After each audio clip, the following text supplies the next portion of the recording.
Hello दोस्तों, नमस्कार। मेरा नाम है ललित। आपका बहुत बहुत स्वागत है हमारे चैनल में। दोस्तों, आज हमारी वीडियो का टाइटल है मिट्टी के महल।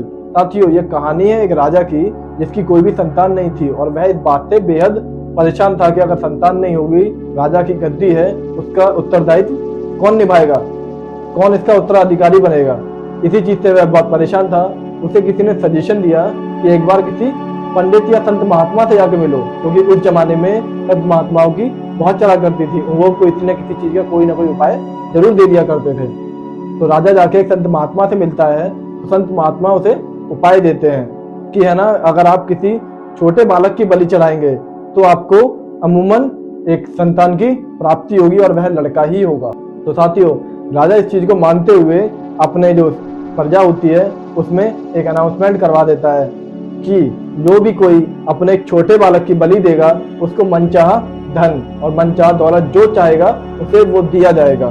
तो साथियों, उसी गांव में एक गरीब फैमिली रहा करती थी जिनके बच्चे भी काफी सारे थे, लेकिन उनका एक छोटा बच्चा था जिसे उन्हें लगता था कि अगर ये चला भी गया तो हमें कोई फर्क नहीं पड़ेगा, क्योंकि वो किसी काम का तो वैसे भी नहीं था और इवन परेशान करता रहता था उन्हें। तो वो लोग सोचते हैं इसी बहाने ये चला भी गया कोई फर्क भी नहीं पड़ेगा और हमें मनचाहा धन भी मिल जाएगा, क्योंकि हम वैसे भी बहुत गरीब हैं। तो वो लोग अपने छोटे बच्चे को उस राजा के यहाँ भेज देते हैं बलि के लिए। तो राजा बलि की जो तैयारी करवाता है, पंडित मान सबको बुलाया जाता है वहां पर और उस बच्चे को बिठाया जाता है और उससे पूछते हैं कि तुम्हारी कोई आखिरी ख्वाहिश। तो वह बच्चा कहता है कि हाँ, मुझे थोड़ी सी मट्टी और थोड़ी सी बालू ला कर दो, यही मेरी आखिरी ख्वाहिश है। तो राजा कहता है कि तुम्हारी आखिरी ख्वाहिश जरूर पूरी की जाएगी।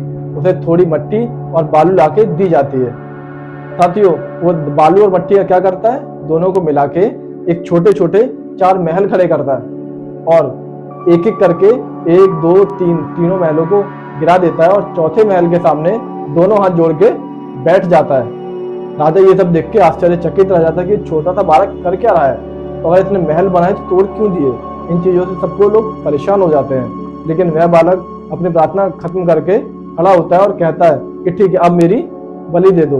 तो राजा बोलता है कि पहले तो ये बताओ कि तुमने किया क्या, क्योंकि वह इस बात से बड़ा भयभीत हो जाता है कि कहीं इसने कोई मंत्र तो नहीं मार दिया, क्योंकि बालक तो छोटा था, इसने ऐसा किया क्या और क्यों ये महल गिरा दिए। तो वह बालक से जब पूछता है तो बालक उस बात का जवाब देता है कि मैंने ये छोटे छोटे 4 महल बनाए।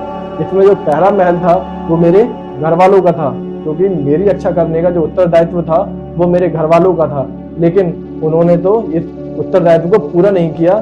थोड़ी सी धन के चक्कर में उन्होंने मेरी बलि देने के लिए मुझे यहाँ भेज दिया, इसलिए मैंने पहला महल गिरा दिया।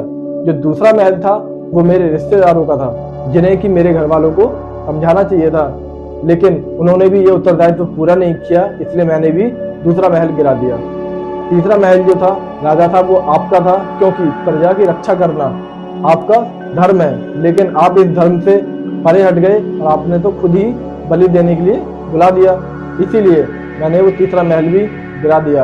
और ये जो चौथा महल था ये उनका था जो मेरे खुद के प्रभु थे, जिन्होंने मुझे इस काबिल, अब उनका धर्म बनता है कि वो मेरी रक्षा करें। इसलिए इस चौथे महल के सामने मैंने अपने दोनों हाथ जोड़ के सिर्फ प्रार्थना की कि अगर मुझे कोई बचा सकता है तो वो सिर्फ वो बचा सकते हैं, और मैंने उन्हें सलामत रखा, इसलिए वो मैंने चौथा महल नहीं गिराया, क्योंकि अभी तक भी मेरी उम्मीद उनसे है। बाकी आप अपना काम पूरा करें।